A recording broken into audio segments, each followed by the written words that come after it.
My name is Anthony, and I'm an addict. Thank you. Thank you. Just in case for those of you who are wondering, Janice and I are not married, so clear that up. I've been a lot of questions. Because I'm the kind of person that forgets about things that are real important, I'd like to take this opportunity to sincerely express my gratitude to the committee for asking me to come here and share tonight. This has truly been a fantastic convention. You people have been absolutely marvelous. I'm a person who sees a room full of people like this and feel like I have some necessity to stand here and weave you a woe of misery and a rough childhood and all those other things we hear when we walk into these rooms. And you know what? I could probably do a sufficient job at it, but it would be a lie. I came from a home that was full of love. At least the people who were there loved me as much as they knew how to. I did not grow up on the West Coast. I grew up in a city called Washington, D.C. during a time where gangbanging was the principal activity. My mother and my grandmother tried very hard to make me different. They told me from as far back as I can remember that I was better than all of those guys who were out on that corner, that I could make anything out of my life that I wanted to be, that I was something special, that I was somehow different. And as a result, they tried to do the usual things that parents do in trying to keep me away from what they considered all the negative influences. So they sent me to Catholic school. I learned a lot of new things in Catholic school. Seems like a whole lot of other people's parents had a similar idea. I talk about that because the real point I want to make of it is I had every opportunity to have a positive influence, and the simple fact of the matter is that all I could remember is that it was more important for me to be what other people wanted me to be than what it was when I felt inside. As far back as I can remember, I always wanted to be something other than what I was. And I started to learn real early how to become whatever it was that was necessary depending upon who I was with. I used to be an altar boy in church, and I used to play the organ in church, and I used to play the piano. In fact, when I was very young, I used to be a fairly gifted musician. But you know what? On the corner that I grew up on, playing the piano was for punks. And going to Catholic school was for punks. And it was a lot more significant not to be the punk than it was to stop doing those things. See, all of the influences that had a major impact on my life very early came underneath a street lamp in an alley in Northwest Washington, D.C.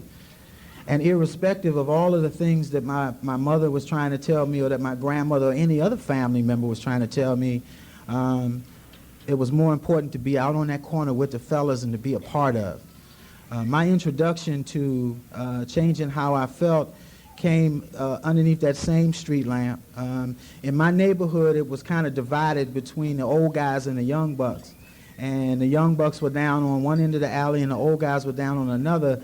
And this was an exhibition of the progression of the disease called addiction, because the older guys would start doing a particular substance, and then when they got tired, they would pass it down the alley. In keeping with the thought that my mother tried to instill in me that I was different, I figured out that it would be better for me to just go ahead down the alley and hang out with the old guys. So I did that, but there's a tab for the decisions that we make, and the tab was that I had to become willing to become their punching bag on a daily basis. What's truly amazing is that I did that willingly on a daily basis because they let me do what they were doing, and that's what was important to me. They let me try everything they were trying, and just as all of our diseases progress rapidly, mine progressed rapidly, but I can remember that I was one of those people who used to talk about what I would never do. And I remember a lot of times seeing those guys standing in that alley injecting heroin, and I talked about how I wasn't never going to stick a needle in my arm, or how I wasn't never going to become a dope fiend, or how I wasn't never going to do a lot of these things. And that worked for a while, but I'm talking about being a 13-year-old kid around guys who are 18, 19, and 20, and trying to prove to them that I'm as much of a man as they are and don't have no heart. Because, see, I didn't have no heart. I was not one of those people that in the neighborhood was known to be thorough, right? Where I come from, when you were given that label, then you were really supposed to be okay. right? When people described you, it was all about, well, so-and-so is thorough. And you know what? I did a lot of very stupid things trying to become thorough. And then finally came to the realization that I just did not have the heart for it. I developed a snorting habit by the time I was like 14 and a half or 15. And I remember one day, I did not have enough money to buy the usual amount of drugs that I was familiar with. And this one of the guys slid up to me and he said, "Hey, young blood." He said, "You can take what you got in your pocket and shoot half of it and keep the rest for tomorrow." And I was off to the races. I walked up into some woods 9 o'clock at night, allowed somebody to hold a candle and inject me with heroin for the first time. And I chased that feeling for a lot of years. Everything it is that I learned about life, I learned from these people. You know, I remember when I was old enough, around the same period in time, to make a decision that I no longer wanted to attend Catholic school. I remember the confrontation with my mother. My mother was one of them people that believed in punishment that had results in physical violence. So she had a cast iron frying pan and a real old iron that she used to find a need for on a regular basis. But by the time I was 14, I was larger than she was. And all of the fellas kept telling me how I didn't have to take this no more, how I could do what I wanted to do. So I walked up in the house one night talking about what I wanted to do, and I caught that 12-inch frying pan upside my head, you know. And I went through the normal insanity that one of us goes through when we believe that our parents are keeping us back from being what we can be. And I was truly into being one of the fellas. I kept doing the same thing for 3 or 4 years, and never really copping to the fact that I had a problem with drugs. Being able to hide it significantly enough from my mother so that she just thought that I was turning into a delinquent. She never equated it to the fact that I had a problem with drugs. I turned 17 years old and decided that the cure for me would be a geographical cure. And I kept seeing all of these United States Army commercials. And this is during the time where the Be All You Can Be campaign was on. And I used to see these guys jumping out of helicopters and riding on big tanks. And I said, you know what? That's the way for me to get away. So in 1970, I joined the United States Army. And I was a good soldier for about 4 months, but I got stationed in a place called Fort Dix, New Jersey, and it was about, 25 miles from New York City, and hooked up with this guy. And the first time somebody offered me the opportunity to change how I felt with a substance, I was off to the races once again.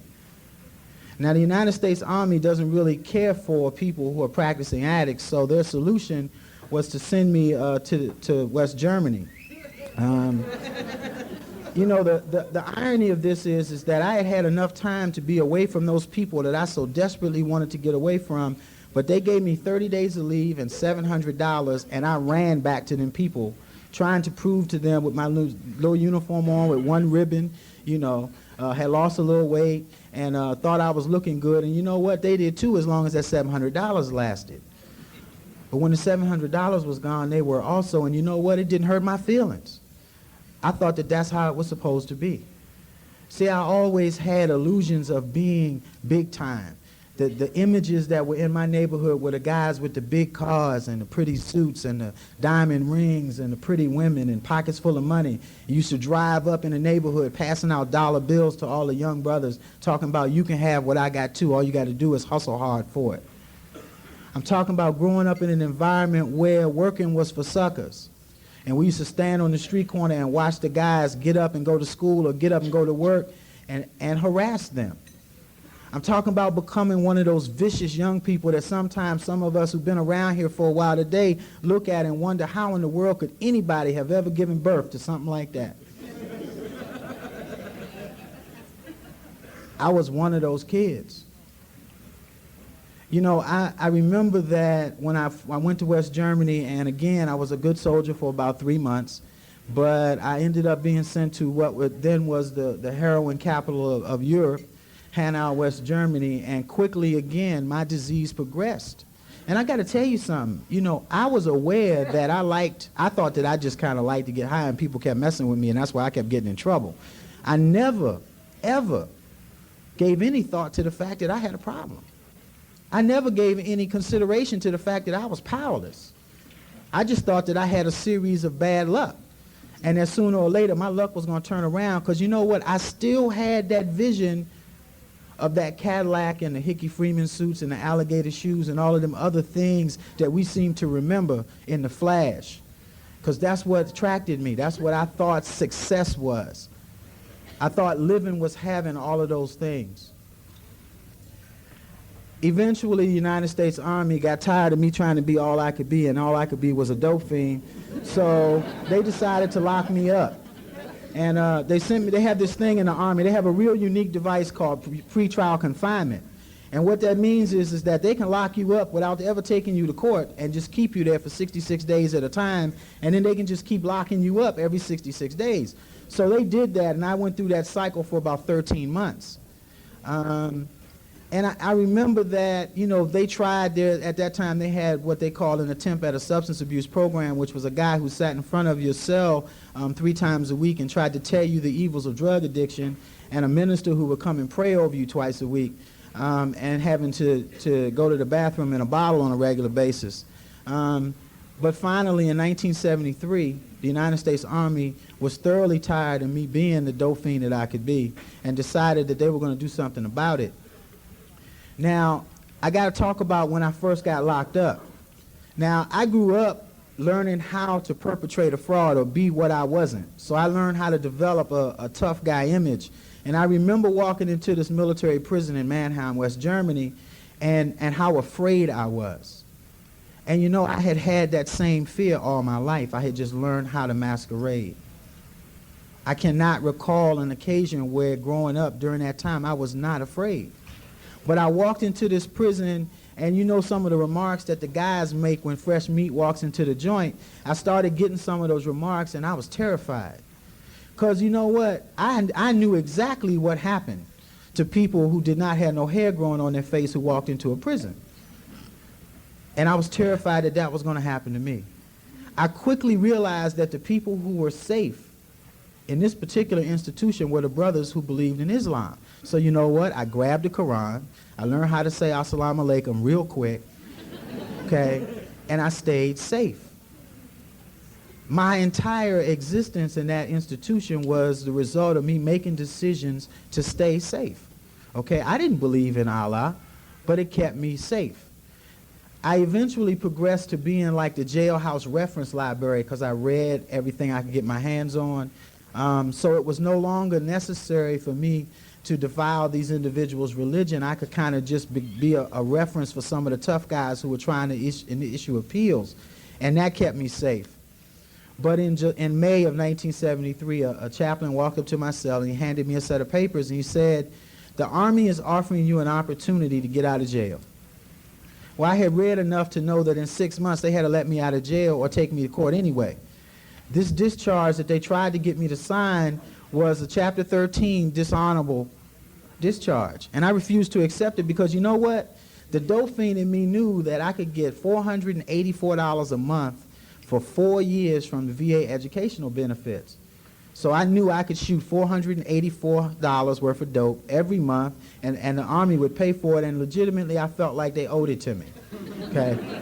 I thought that all of the pain and suffering that I had been through, that's the least that they could have done. They finally brought me a discharge that was under honorable conditions, which gave me the benefits. And I have to tell you real honestly that I came back to the United States, and they locked me up in a place because one of the conditions was being a drug-free environment for 30 days. And I walked into this VA hospital in Washington, D.C., and this nurse looked at me when I walked through the door.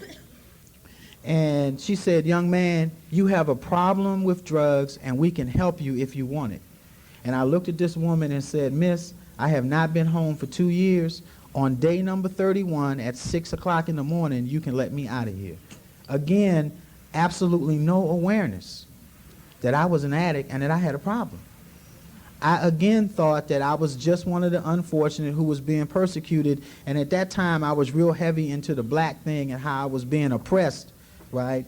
So I used oppression as a way to not deal with the fact that I was a dope fiend. I got out of that hospital, and you know what? Then people I left 3 years earlier were doing the exact same things in the exact same places, and I was anxious to get with them. The only difference is that they had progressed also, and now they were driving around in Cadillacs. They had achieved my dreams. They had what it was that I thought was important and significant in life. So once again, I started hanging out with the fellas. The difference in the city was that the dope was no longer where I lived. You had to now travel a little bit to get to it. And again, you know what happens whenever you walk into a neighborhood where people don't know you, you get beat. So once again, it was time for Anthony to become what he wasn't. I quickly learned that the beaters and the stick-up boys did not get beat and did not get stuck up. So I started hanging out with the beaters and the stick-up boys. I again got an education in how to practice my disease, but again, had no heart. I never had the heart to run up to somebody and smack them upside the head and to perpetrate violence in the pursuit of drugs, so I tried all of the safe hustles. I tried hanging paper, and that worked real well until I walked into a bank with a suit on and had blood from where I had just fixed all over my cuffs. I tried what we call rustling cattle or stealing meat out the supermarket, and that worked until one of them security officers caught me with blood running down my leg. I tried every other thing that did not involve violence until I got to the point where all of the safe hustles were gone and I had no more recourse but to go to what it was that the guys that I was hanging around with did. Now, I got out of the service in 1973 in July, and I immediately started to practice my disease again full speed at that point and continued to do so for approximately 5 years.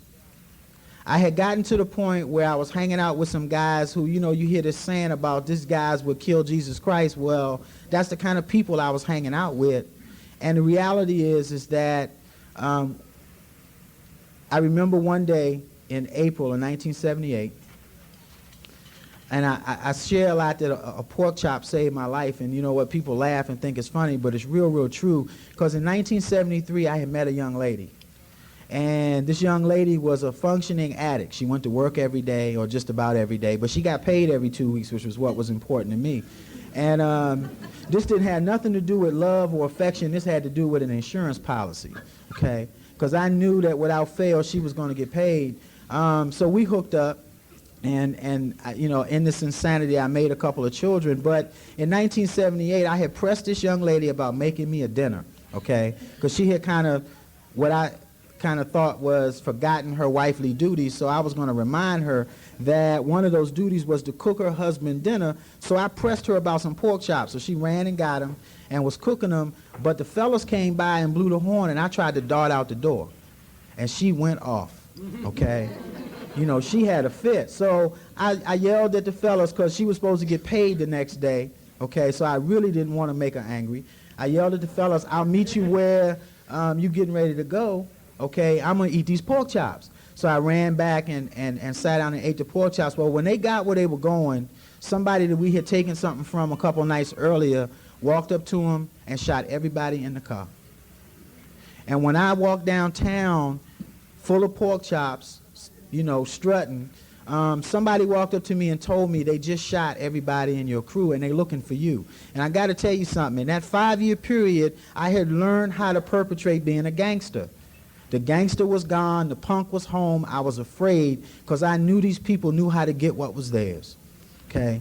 Now, I had been drinking VA methadone for about 2 years, and they had been trying to get me to go into treatment, so I decided that now was the time for me to go into treatment, okay?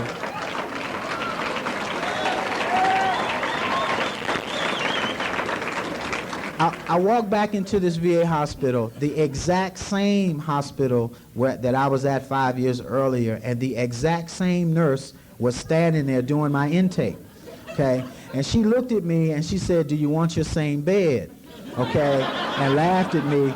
And she said, "I knew you would be back," okay? And they had converted this place to a therapeutic drug community that was based on the 12 steps of a couple of fellowships.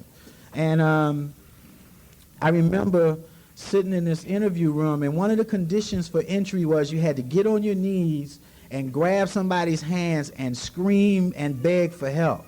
Now, I got to tell you, that was a problem for me, okay? Because I knew absolutely nothing about humbling myself before anybody, much less a human being. So when they told me to get on my knees, I kind of looked at them like they were crazy, but I did it because I was desperate and afraid. And I got on my knees, and then they told me to grab this white guy's hands, okay? And I don't know how many of you are familiar with Washington, D.C., but the reality is that if I wanted to interact with white people or any other kind of people, I'd have to drive a ways. Okay, that's the kind of city it was. This was extremely difficult for me. But you know what? I grabbed this guy's hands, but when they told me to yell, I refused. I absolutely refused to beg this guy to help me because the intake counselor kept telling me that my life depended on this guy saying he would let me in his program. Okay?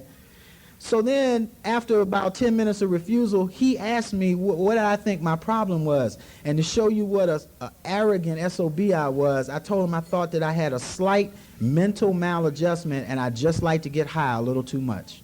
Okay? I'm talking about being slimy and greasy, not having bathed, hair out to here, shoes with holes in them. I'm talking about the way we look when we reach that point for all of us that says, oh, this is it. That's how I look. And I still did not admit my powerlessness. I'm talking about an addict who didn't get tired. Okay? I'm talking about a person who recognized or looked at treatment as being a vacation, as treatment as being a way of staying safe.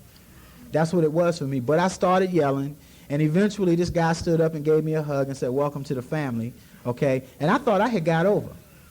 I stood up and walked out in the hall and really thought that I had legitimately pulled something over on somebody, and they let me in this program. Yeah, I'm safe, because they had two big double steel doors that nobody could get through, right? So I thought, well, I'd lay up here for 6 months, okay? Gain a little weight, get rid of my methadone habit, and then go back out in the street and preserve my contacts, because I had never lost, even in the midst of being greasy and slimy, I never lost the illusion of that blue velvet top 450 SEL and the Hickey Freeman suits and the dime. I never lost that. I can remember days standing on the corner in 30-degree weather in the rain waiting for the dope man, telling myself that one day I'm going to be the man that everybody stands there and waits for. I was an addict absolutely immersed in the insanity of addiction, without any recognition whatsoever of his own powerlessness. I sat in this program and I learned how to say the right things, okay? I learned how to say the steps by heart. I learned how to say all of those therapeutic kind of things that we learn in the places. And I learned how to play the game. Once again, I learned how to be something other than what I was. I never really admitted that I was powerless and that for the rest of my life, I would never be able to use. Because you know what? I was like 24 years old. I felt like I was a little too young, a little too slick, a little too smart, never to be able to use anything again in life. For me, Narcotics Anonymous or anything else was a vacation, okay? I remember sitting in that treatment program, and at that time, twice a week, they had guys on the H&I committee in the area who were bringing in Narcotics Anonymous panels, and I remember sitting in the back of the room taking those guys' inventory, because what was significant to me was the messenger. I absolutely disregarded the message. If you did not use the same drugs I did, if you didn't commit the same crimes I did, if you didn't live in the same neighborhood I did, then what you said did not apply to me. It applied to you, but it didn't apply to me. And I sat in the back of those rooms and I talked about people until one day I saw one guy that I used to sleep on the floor of a shooting gallery with. And he was standing up in front of me, and he had on a suit and a tie. He was clean shaven. He was talking about responsibility. He was talking about God. He was talking about he had become whole. He had learned how to live. And I thought it was a game. I thought it was a con. I walked up to him after the meeting, and I asked him, I said, hey, man, what's going on? I said, how did you get the money? See, once again, the message of recovery from the disease of addiction, the program of Narcotics Anonymous, the 12 steps shot right by me. It was all about, how can I get the money that you got to buy that suit? And he looked at me and smiled, and he didn't go through no whole lot of exercise. He said, you know what, man? Just keep coming back, and more will be revealed. And he walked away from me, okay? And you know what? I got an attitude. Because see, I thought there was no way that a dope fiend like this could ever stop using drugs, okay? I just did not think that was humanly possible. And in subsequent meetings, this guy used to come back. And eventually, I started to stop paying attention to the messenger, and I started paying attention to the message, and I still did not surrender. but I at least became willing to listen. I started paying attention to what it was they were saying. I started listening to people tell me that there was hope and that I could learn how to live and I could change my life. I started paying attention to the fact that most of these guys walk like they talk, and I say that because I watched people when I first came into this program. And when I first got exposed to Narcotics Anonymous, and I heard these guys talk about how they didn't crack on women no more and how they were responsible and respectful, and then I watched them walk out of the rooms and do everything it was that they said they didn't do, I questioned the program, not the person, okay? Because that's the kind of addict I was. I was the kind of addict that sat in these rooms in my first couple years in recovery and compared me to everybody I was ever in a meeting with. If you had the same amount of time I had, and you had a new house, or you had a new car, or you had a new job, and I didn't, I got a resentment. I'm not the kind of addict who came in here and all of a sudden got a spiritual awakening and everything was okay and I was happy, joyous, and free. It just did not happen. I was an angry person. I was filled with anger, okay? I didn't like most of the people who had what I wanted and who I thought should not have what I wanted, okay? Somebody told me the necessity to be of service, and you know it's a real important part of my recovery because I got to tell you, I was of service almost from the beginning, okay? Group secretary, did the chairs, did the coffees, mopped the floor, area chairperson, GSR, all of the positions that you could have, okay? But I got to tell you something, it didn't have nothing to do with being selfless. It had everything to do with being selfish. Service was a way for me to be different once again. It was a way for me to separate myself from all the other addicts who were sitting in that room and to become different. It was a way for me to ensure that when I was in a service committee meeting and I opened my mouth that you listened.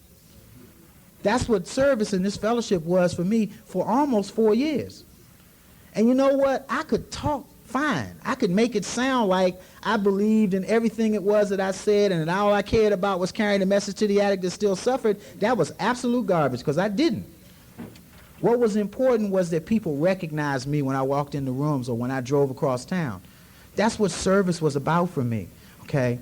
Now, I'm sure that I ended up doing, not by intention, some things that actually helped somebody else to stay clean a day at a time, but you know what? It doesn't matter if my heart wasn't in the right place. It took me a lot of years in this program to recognize that selfishness and to be willing to deal with that selfishness or to be willing to share that selfishness. Because, see, I always had this vision of becoming the spiritual giant of the Fellowship of Narcotics Anonymous so that I could float when I walked into the meeting rooms, okay? See, I didn't lose my insanity when I walked in the doors and said, my name is Anthony and I'm an addict. I didn't.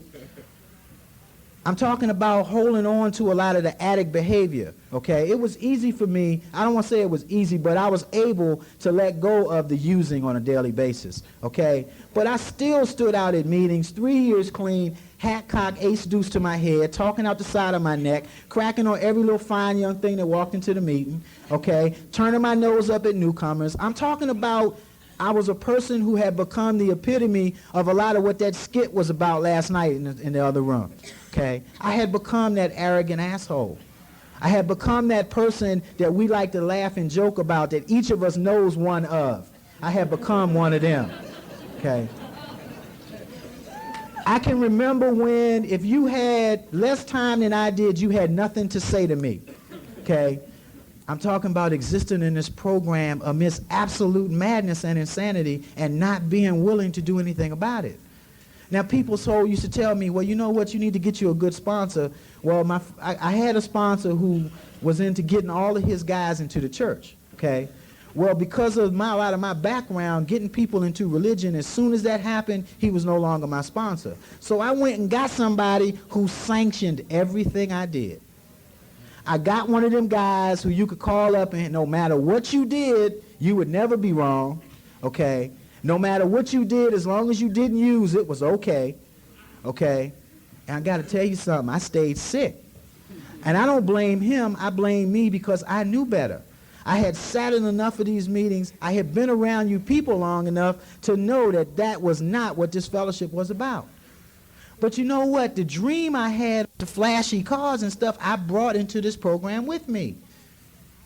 To me, recovery meant having money. To me, recovery meant having all of those things it was that I wanted out on the street, but were trying to attain illegally. And I used to listen to people sit in Narcotics Anonymous meetings and talk about how it was okay to chase all of them things as long as we were clean. And you know what? It might be, okay? But for an addict like me, my heart wasn't in the right place to hear that. Because what that said to me was, it's not necessary to change who you are, okay?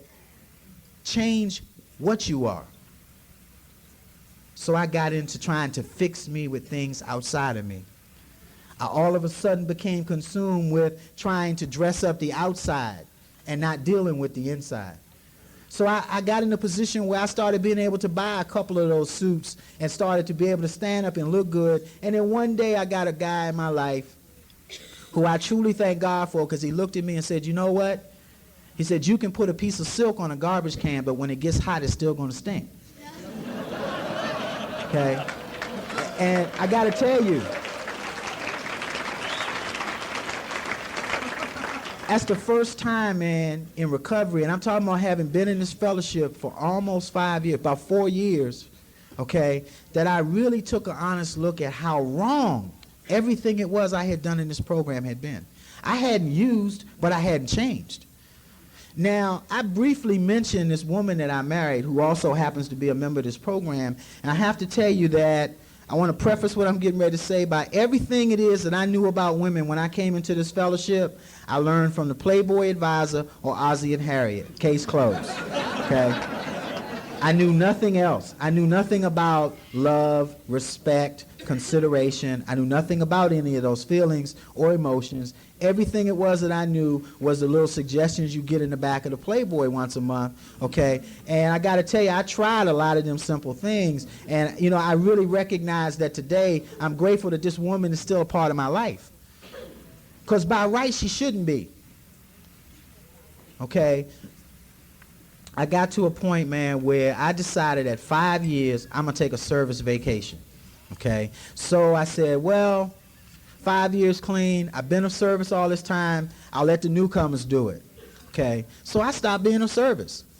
I wouldn't even sponsor anybody, okay? And I got into living because I had started paying attention to people in the meetings who were talking about, I'm learning how to live today, okay? So I decided to go live a little bit. So that's what I did. I still didn't use, but you know what? I would come to meetings on special occasions when somebody had a birthday that I liked. I would show up, make an appearance, okay, stay there for a few minutes and leave. I'm talking about staying that arrogant asshole in this fellowship for a long time. And then finally, you know, I used to stand and tell people that, you know what, whatever you do in this program, it's okay as long as you don't use. And then one day, sometime between years 6 and 7, that no longer was true for me. It stopped being okay. And all of that addict behavior that I had held on to just no longer was acceptable. The talking out the side of my neck, the illusions about chasing women, gambling, or anything else it was that exemplified the addict was just no longer okay. I had to recognize that now was the time that at 6 years clean, I had to learn how to love. Okay? Because I used to talk a lot about love, but I knew absolutely nothing about love or loving. I knew not how to love me. I knew not how to love anybody else. You people sat around night after night, and you taught me what it was about anything in life that I needed to know. You taught me how to love me first, then somebody else. You taught me how to believe in something other than what I could see and touch with my own two hands. You told me, you lent me your higher power because I could not believe in one of my own. You showed me what it was to have faith and to have hope because I sat and listened to you people talk about the trials and tribulations of life on a daily basis, and you didn't use and you didn't become the same kind of asshole I had been. You people taught me how to become a husband. You taught me how to be a human being first, then a husband, then a son, then a father, then an employee, then a college student, and anything else it was that I needed to know, I could always come to Narcotics Anonymous to find out. There was always somebody in the rooms who had either already done or was in the process of doing whatever it was that I was going to do, who was willing to share with me how they did it one day at a time. It took me 7 years in this program, folks, to really recognize the miracle of recovery. The miracle was the fact that you would sit there and listen to me and not expect me to leave because you didn't like me. The miracle was that I was welcome anywhere where the sign said NA, and I walked in and said, my name is Anthony and I'm an addict. That's something I had never had the opportunity to experience in a lifetime. I'm talking about having a spiritual awakening as a result of working the steps at year number 7 the first time correctly. Now, I made exercises at working the steps in previous years, and I even did the writing, and I did all of the other little things, but I got to tell you something. The first time I wrote a 4th step, I wrote a book about a dope fiend who shot dope and stole. Okay? Didn't have anything to do with feelings. It didn't have anything to do with what motivated me to do the things that I did or anything positive that existed in my life. Just about a dope fiend who liked to shoot dope and stole. The 5th step for me wasn't necessary because, again, I was still into my own insanity and didn't feel like there was another human being I was willing to humble myself to. I didn't believe that step 6, 7, 8, or 9, or 10 was necessary at the time because I really didn't believe I had harmed anybody. I thought I was perfect and did not have any defects. So I moved straight to step 12. Okay? And I started carrying the message. And I got to tell you something. You know, I thank God that there's a lot of people around today who did not fall victim to my insanity in this program. I thank God today that there was people who still tolerated me even though I was an absolute asshole. Because were it not for them, I wouldn't be standing here.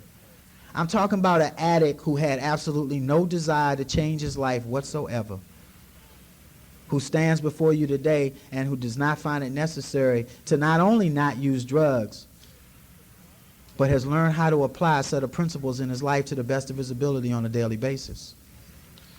I want to get back to this young lady because it's a real significant part.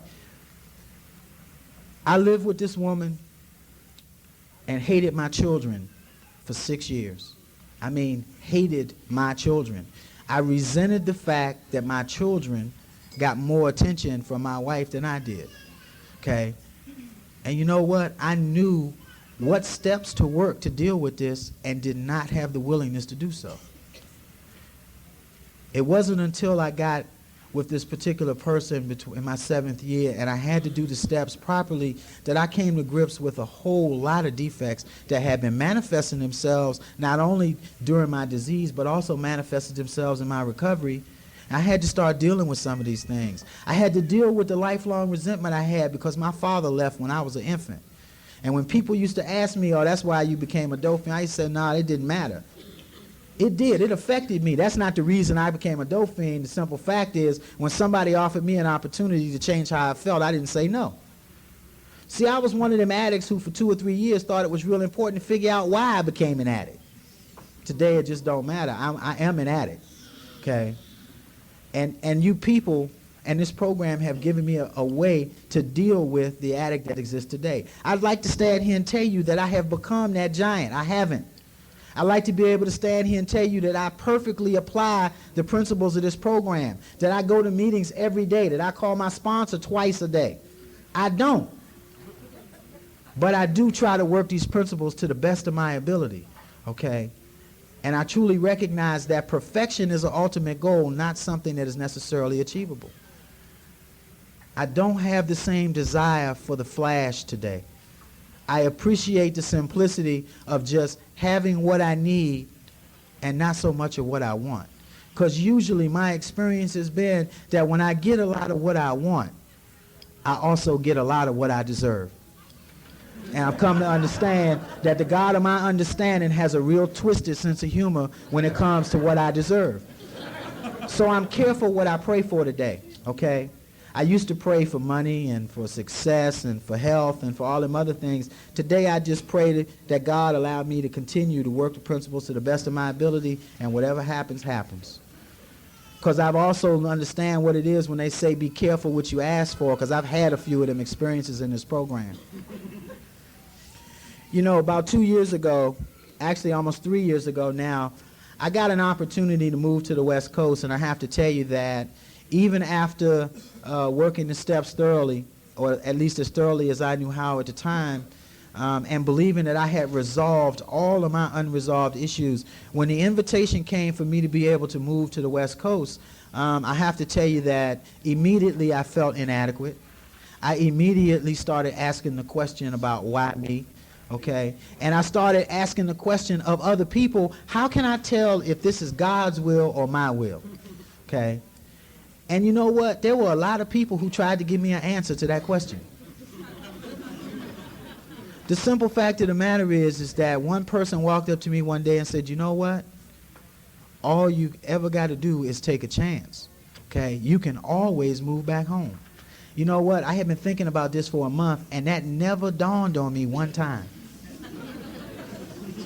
So I accepted an opportunity to come, and when I moved, I walked into a meeting of Narcotics Anonymous in Southern California, and for the first time in a lot of years in this program, I felt like I did not belong. Because no longer was I the majority population in the room. All of a sudden, I was the minority population in the room, and I was real uncomfortable. Once again, I found out that I had an unresolved issue that I had never dealt with. I had to do some writing. I had to address the fact that, you know what, this was just as much home for me as Washington, D.C. was. See, I've come to understand today that I don't espouse a lot of that garbage about we all alike, but as addicts we are, okay? There are some distinct differences in people that don't necessarily have anything to do with race or class or anything else. We're just different sometimes. But you know what? I got to tell you something. I've learned how to deal with being able to walk anywhere in Narcotics Anonymous and be comfortable. And I did that as a result of having to hurt a little bit. See, I've heard sayings like no pain, no gain, and I don't know that I necessarily agree with that, because I would hate to think that anybody would have to hurt to the extent that I did to change, okay? I believe that change is possible when we're ready. But for me, that readiness didn't come until I had hurt a little bit. Not a little bit, I hurt a lot, okay? Because self-inflicted misery was my favorite subject in this program. And you know what? There are times today when I still succumb to some self-inflicted misery. I've learned how to make it a little more isolated, okay? I'm a lot better with you and dealing with you and interacting with you than I am with someone that I live with on a daily basis, and that's why I kept talking about my wife. See, I can stand and look you in the eye and tell you what I think of what you said or who you are or what you think I am or anything else, but there are a lot of times where I lack that ability at home. I've come to understand that I had to become willing to do as much work at home on my relationship as I was willing to do on my recovery.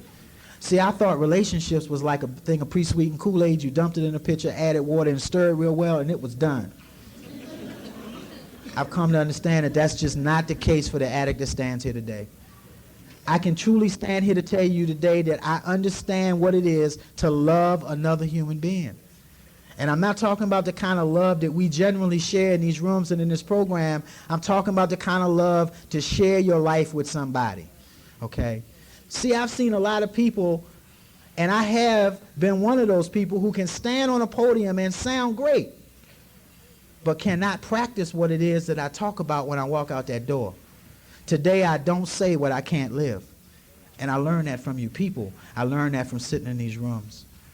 I came to this fellowship an addict who was absolutely hopeless and helpless, who had no desire to change his life. And I stand before you today a person who is a clear demonstration of the miracle of recovery, because I've got better and changed in spite of me. That's the miracle of recovery. That is the power that this program has to offer.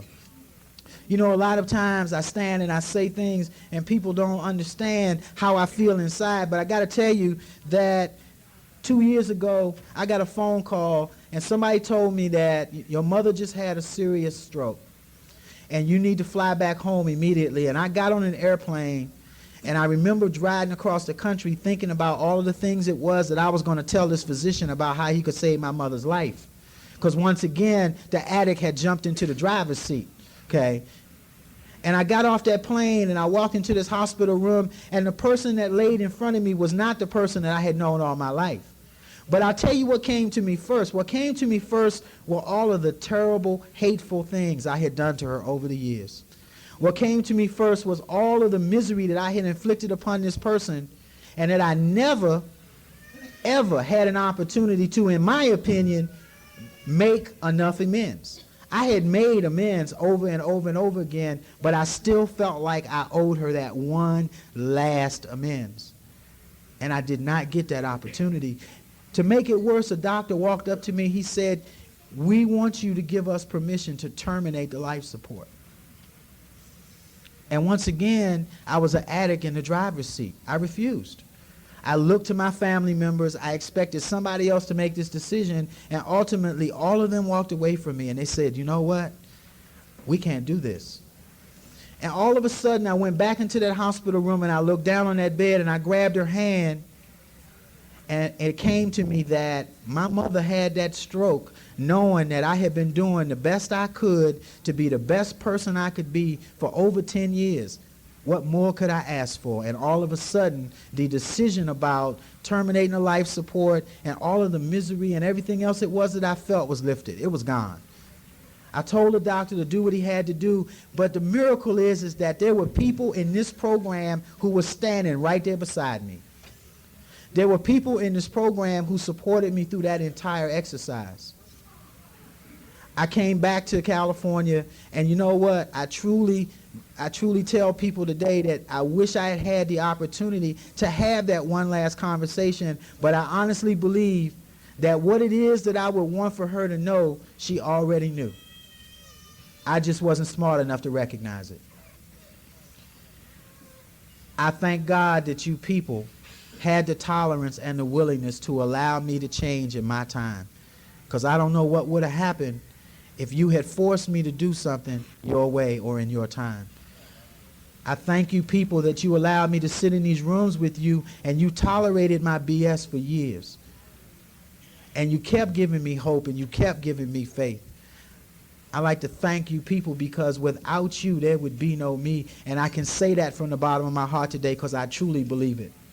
I know what it is today to stop saying the Serenity Prayer and to live the Serenity Prayer. And I got that from the people in rooms like this.